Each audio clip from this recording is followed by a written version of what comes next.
आपके सामने उदाहरण है 100 साल पुराने राजनीतिक दलों का। कांग्रेस पार्टी, जिसके 8.5 वर्ष में 3 प्रदेश अध्यक्ष बदले गए, रोजाना जूतियों में खीर बंटती है, आज तक प्रदेश में अपना संगठन खड़ा नहीं कर पा रहे। ये हालात उनके हैं और दिल्ली के जड़ के प्रदेश की हाल है ये। दूसरे प्रदेशों में भी आप देखते हो, कहीं गहलोत और पायलट की लड़ाई है, कहीं किसी की है, कहीं किसी की है। पूरे प्रदेश में जिला वाइज ये मीटिंगें बुलाई गई है पार्टी के संगठन को और ज़्यादा प्रभावी और मजबूत बनाने के लिए, इसे बूथ स्तर तक लेकर के जाने के लिए, और इसके साथ साथ दिग्विजय सिंह चौटाला की शादी का न्योता और निमंत्रण देने के लिए। क्या सर शादी के माध्यम से पार्टी को मजबूत करने का काम किया? शादी के बहाने जिस तरह वो सामाजिक समारोह है, उसके लिए तो सब जगह न्योता दे रहे हैं। सर रेवाड़ी में संगठन कहीं ना कहीं कमजोर दिखता है, उसके लिए क्या प्रयास हो रहे हैं? कहीं ना कहीं अब उस संगठन को मजबूत करने के लिए तो ये कार्यकर्ताओं की मीटिंग है। एक बार आपने मिशन 2024 की बात करी, दुष्यंत किस तरह से पूरा करेंगे? आखिर रोड मैप क्या रहेगा? प्रजातंत्र में जनता ही सर्वोपरि है, फैसला तो जनता जनार्दन को करना है। थोड़े से समय में आपने 10 सीटें जहां जिता करके भेजी, उसके बाद निरंतर हमारे वोटों में इजाफा हुआ है। चाहे वो नगर परिषद और नगर पालिकाओं के चुनाव हुए, चाहे ग्राम पंचायतों के अभी चुनाव हुए, उसमें सब जगह पार्टी का ग्राफ बढ़ रहा है। गठबंधन के तहत चुनाव लड़ा जाएगा या अलग पार्टी? गठबंधन में है, जब गठबंधन के तहत ही लड़ा जाएगा। मनीष सिसोदिया को गिरफ्तार किया गया, क्या कहेंगे? अब किस विषय में किया गया मुझे नहीं जानकारी। शराब घोटाले में तो वो तो जांच का इशू है, जांच एजेंसी कर रही है। जज पर रहने कहीं यही हो सकती है 2024 जज पर रहने किस विषय पे? चुनाव में वो बड़ों का काम है। चौधरी ओम प्रकाश चौटाला पहल करेंगे तो फैसला लेंगे। बीजेपी कहती है मुख्यमंत्री पद हमारा होगा, तो इसके सिलसिले में कैसे मुख्यमंत्री बना पाएंगे आप? मैंने कहा ना, ये फैसला जनता जनार्दन करती है। दो मामलों को लेकर के रखा गया।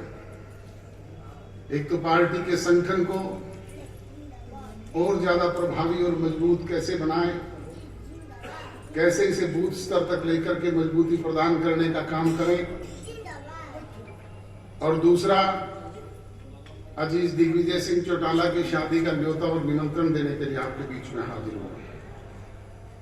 मेरे से पूर्व वक्ताओं ने, पार्टी के वरिष्ठ साथियों ने विस्तार से सारी बातें आपके बीच में की है।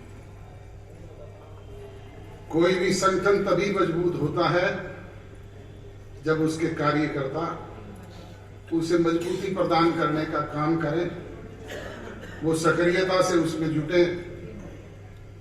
और कोई संगठन जब मजबूत होता है तो सत्ता में वही लोग आते हैं। आपके सामने उदाहरण है 100 साल पुराने राजनीतिक दलों का। कांग्रेस पार्टी, जिसके 8.5 वर्ष में 3 प्रदेश अध्यक्ष बदले गए, रोजाना जूतियों में खीर बंटती है, आज तक प्रदेश में अपना संगठन खड़ा नहीं कर पा रहे। ये हालात उनके हैं और दिल्ली के जड़ के प्रदेश की हाल है ये। दूसरे प्रदेशों में भी आप देखते हो, कहीं गहलोत और पायलट की लड़ाई है, कहीं किसी की है, कहीं किसी की है। दूसरी तरफ आपके बीच में जुमा 4 वर्ष पहले पैदा हुए राजनीतिक दल जननायक जनता पार्टी, जिसे आपने पांडु पिंडारा की धरती पर जाकर के एक होनहार नौजवान की पीठ पर हाथ रख करके अपना प्यार, स्नेह और आशीर्वाद उसे दिया। उसने थोड़े से समय में जहां पार्टी के संगठन को खड़ा करने का काम किया, वहीं विपरीत परिस्थितियों में पार्टी बाइफरकेट होने के बाद 3 चुनाव आपके सामने झेले। कभी लोकसभा के चुनाव आए, कभी जींद का उपचुनाव आया, कभी हरियाणा के असेंबली के चुनाव आ गए। बुजुर्गों और नौजवान दोस्तों, ऐसी परिस्थितियों में आपका प्यार, प्रेम, सहयोग और आशीर्वाद मिला, जिसकी बदौलत हरियाणा के 10 विधायक चुन करके वो होनहार नौजवान अपने साथ असेंबली में लेकर के गया। और उसकी वजह से राजभाग में भागीदारी हुई। राजभाग में जब भागीदारी हुई तो हमारे वर्करों के चेहरे पे लाली आई।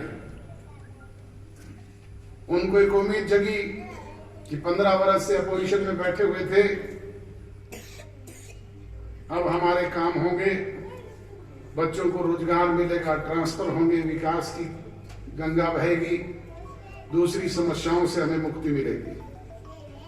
परंतु बुजुर्गों और नौजवान दोस्तों, मुझे कहते हुए अफसोस होता है कि हम चाह करके भी आप लोगों की इच्छाओं को पूरा करने का काम नहीं कर पाए, क्योंकि हालात इस तरह के हो गए। जैसे ही सत्ता परिवर्तन हुआ, राज्य में आए कोरोना जैसी विश्वव्यापी महामारी आ गई। निरंतर 1.5 वर्ष तक पहला फेज, दूसरा फेज चलता रहा। अभी उससे उभर ही नहीं पाए थे कि किसान आंदोलन चल पड़ा, और इस किसान आंदोलन की बीमार किसी पे सबसे ज्यादा पड़ी तो वो हमारे ऊपर पड़ी। आप देखते थे रोजाना अपोजिशन के लोग दुष्यंत इस्तीफा दे दे, दुष्यंत इस्तीफा दे दे की मांग रोजाना किया करते थे। क्यों भाई? दुष्यंत ने कृषि कानून बनाए थे क्या, या उसने लागू करवाए थे? परंतु लोगों ने एक बात पकड़ ली, इस्तीफे तो हरसिमरत कौर बादल ने भी दिया था, मेरे भाई अभय सिंह चौटाला ने भी दिया था। कुछ हासिल हुआ क्या उनको? इस्तीफों से हासिल नहीं होता, राज की कलम से हासिल किया जा सकता है। बुजुर्गों और नौजवान दोस्तों, इसलिए जरूरी है कि इस कलम को बड़ा करने का काम करें। आगामी 1.5 वर्ष अब चुनाव का बचा है। इस 1.5 वर्ष में हम सब लोग मिलकर के प्रयास करें तो निश्चित तौर पर उसके सार्थक परिणाम हमें देखने को मिलेंगे। वो काम ना अकेला अजय सिंह चौटाला कर सकता, ना सरदार निशान सिंह कर सकते, ना ये विजय पंच कर सकता, ना मंच पर बैठे हुए दूसरे लोग कर सकते। हम सब मिल करके प्रयास करेंगे तो निश्चित तौर पे कर सकते हैं।